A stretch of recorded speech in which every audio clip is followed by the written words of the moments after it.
Good morning, Internet, and welcome to the actual last video for the Swanky Galaxy. Thought I'd do an update on... Well, basically, I figured out what I did wrong on the sour gas boiler. The failure was because this sensor was not set cold enough. So what was happening... Here, we'll set this back to where that was. It was like 174. So let that warm up a little bit and get back up there. So basically what happens is this came in nice and cold, cooled all this down, but because this is running 4 kilos, by the time that supercoolant got over to here, this tile was then becoming, methane. This tile was becoming warm enough to flash the methane into natural gas.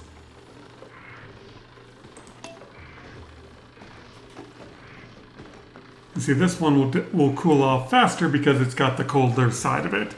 This one does it in bigger chunks. So there's 3 kilos of methane right here. But the evaporation point and the liquefaction point are so darn close. So evaporation is 161.5 and condensation is right there. So you don't have a whole lot of room, and if this, you see this tile is warm, because when that flashes to natural gas, the specific heat is different. Here, let's switch this to gas. No. Come on. Yep, gas. So natural gas, specific heat of 2.1 and thermal conductivity 0.03. And sour gas has a slightly lower specific heat capacity and a different conductivity. So that all of a sudden transfers a bunch of heat into the tiles when that flashes.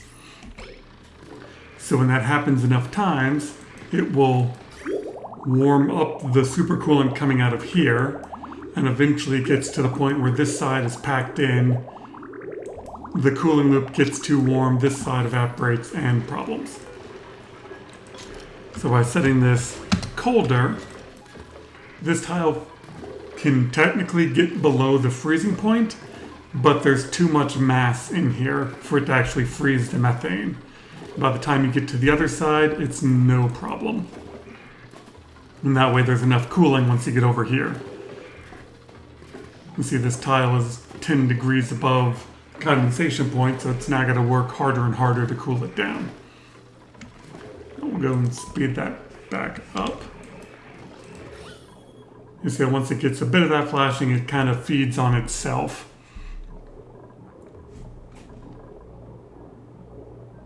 So that's what you don't want to happen. You want these tiles to be cold enough to keep it as a liquid for the pumps to pump.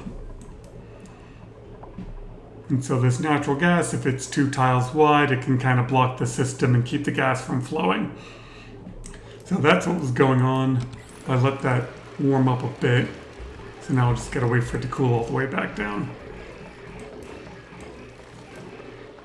And so that just went and starved the system. So that was it. That was the fault. Lots of zombie spores over here. Some of them stick around to the petroleum. They make it all the way through into this natural gas and then just get burned off.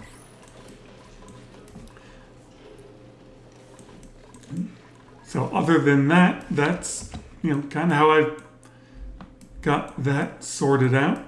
The rest of the base right now is just kind of in cleanup mode. Just about got all the nasty gas out. Just slowly wait for it to come back to this pump. And then it gets sorted out. And then the oil is slowly being pumped down. I did finally get around to seeing the rest of the map, and there weren't any more geysers over here than what we already saw. And then space-wise, how am I doing on insulation? And once you translate and transfer into that final in-game mode, it's just getting the rockets to go back and forth to get the insulation.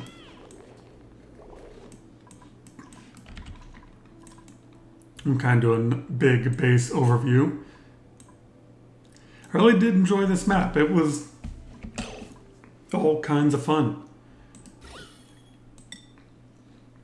Still tons of iron around. I mean, the beauty of Badlands is there's plenty of ore and metal.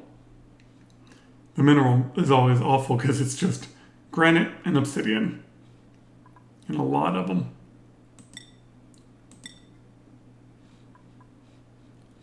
Is that all the rust? Yeah.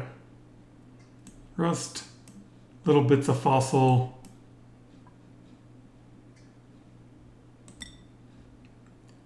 Plenty of algae. Usually algae is kind of low. And then the gas and liquids all look nice and pretty. Power overlay, I think, came out pretty darn neat. I mean, once you get the big industrial brick and a power spine to go and brick stuff off, it works. Gas overlay actually came out pretty neat. This is a cooling loop.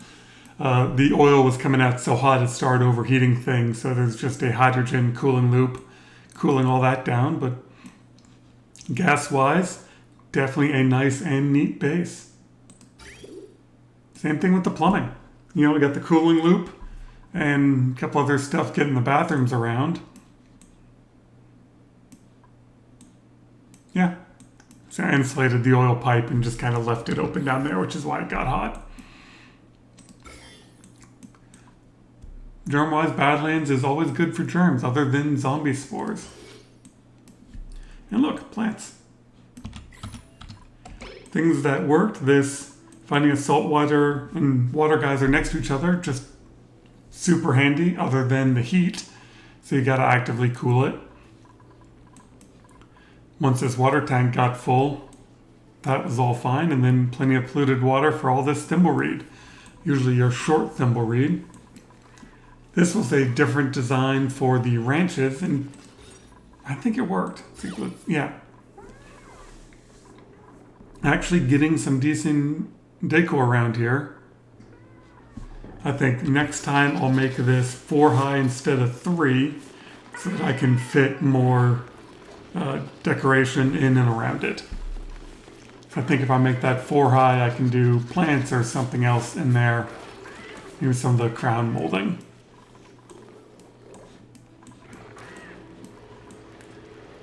Yeah, an enjoyable map, an easy, fun playthrough. Hopefully they'll release the beta. I've seen a couple of videos for the alpha for the new version of the game coming out. I'm trying to get access to that.